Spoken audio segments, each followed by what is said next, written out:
welcome to Coffee With. I'm Christopher Evans.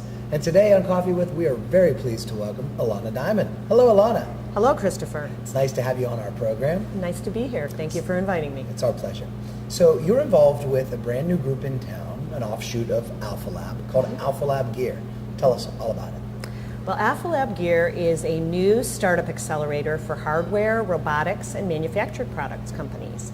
And like AlphaLab, we provide investment and mentorship and connections and space to startup businesses to help them get from where they are to be ready to be funded with either a Series A or a seed round of capital from outside investors. Well, given Pittsburgh's rich history with manufacturing, it's particularly exciting to see products being built here in town. What do you think some of the greatest opportunities are for the entrepreneurs that approach you here in town? Well, I think that one of the biggest reasons that Pittsburgh is a great place to build a hardware company is the deep manufacturing history here. I mean, we have the talent, we have the experience, and we have a whole network of manufacturing capabilities. So almost any type of manufacturing need that a company would have is available right here. And there is so much support for the startup community. Many of these manufacturers are willing to work with them and quote them great pricing right from the beginning, even for low volumes. So they help them do the design for manufacture, and then they help them get started at a price that lets them get into the market.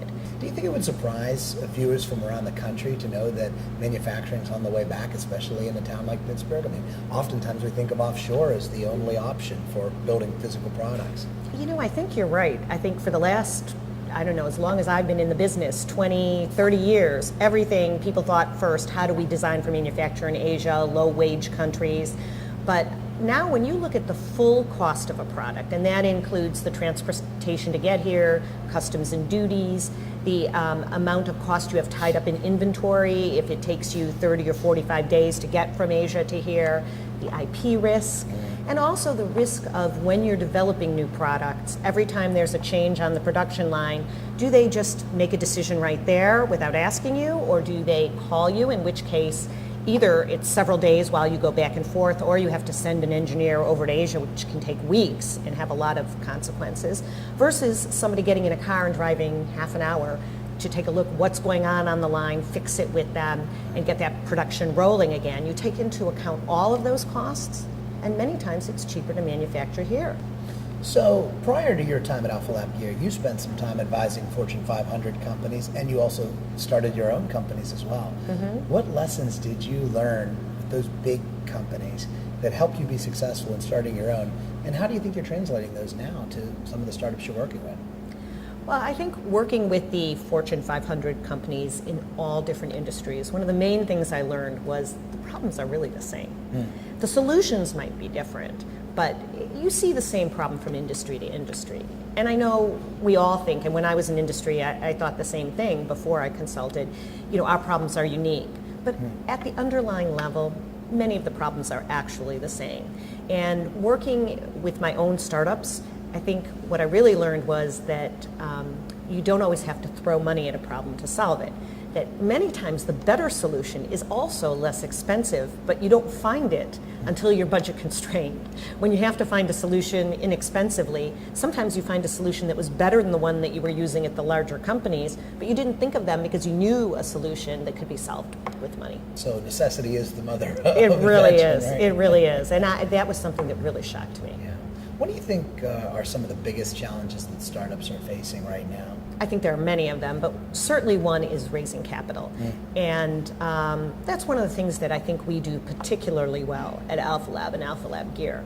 I think that we have a deep understanding of what different kinds of investors are looking for, and we're able to guide companies to the kinds of investors that are the best match for their particular opportunity, and also to help them understand what does the investor want out of it, so that they have the right expectation, and so that when they talk to that investor, they're pitching their opportunity in a way that is appealing to that investor. Ilana, how important is it to have a disruptive product when you're looking at going into a marketplace that may be somewhat crowded? That is certainly something we look for when we're looking at candidates, because when you're a small startup going up against giants, really going up against them in their ballpark, if you will, where they have, they have the established credibility, they have the established market, they have all their resources aligned to compete the way the market is going at that point in time.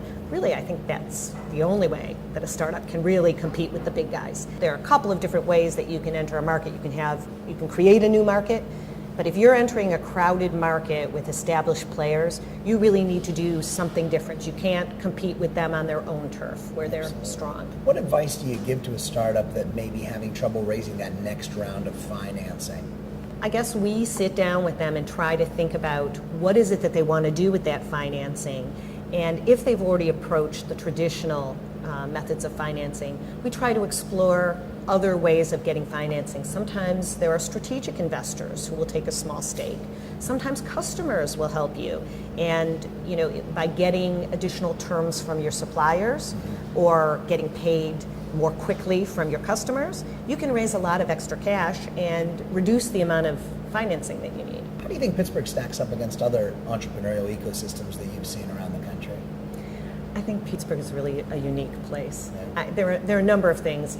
For us, for manufacturing, it's an incredible place to be just because of all the resources. But even for any other type of entrepreneur, Pittsburgh is such a small, big city. Everybody knows each other, and folks are really happy to help and get involved. And I've been amazed. We have hundreds of mentors who have incredible experience, people who've started companies, financed them, exited and started other companies, who are willing to sit down next to the entrepreneurs, roll up their sleeves, and work with them every week for weeks or months at a time. I don't know that you would find that in a lot of other cities. So where do you see AlphaLab Gear in 2 years' time? Well, one of the things we're really looking to do is build a community of not just the folks who are in AlphaLab at that time, but also of alumni who are located hopefully nearby, if not, at least still involved. And we want to create a whole ecosystem of companies, the new ones that are just starting up in AlphaLab, the ones that finished a year ago, the ones that finished 2 years ago, the ones that have gone on and raised large amounts of capital, and they're all continuing to come to our events, to be involved, and to support one another. So if people wanted to learn more about AlphaLab Gear, where would you direct them? I'd direct them to our website. It's alphalab.org/gear, or you can even just go to the alphalab.org, and there are guides there to gear. Can't wait to see all the great things that your group and portfolio companies develop over the next few years. It's going to be a pretty exciting ride. It really is. We're really excited about it. Yeah, well, continued success, and thank you so much for joining us. And thank you for joining us on Coffee With.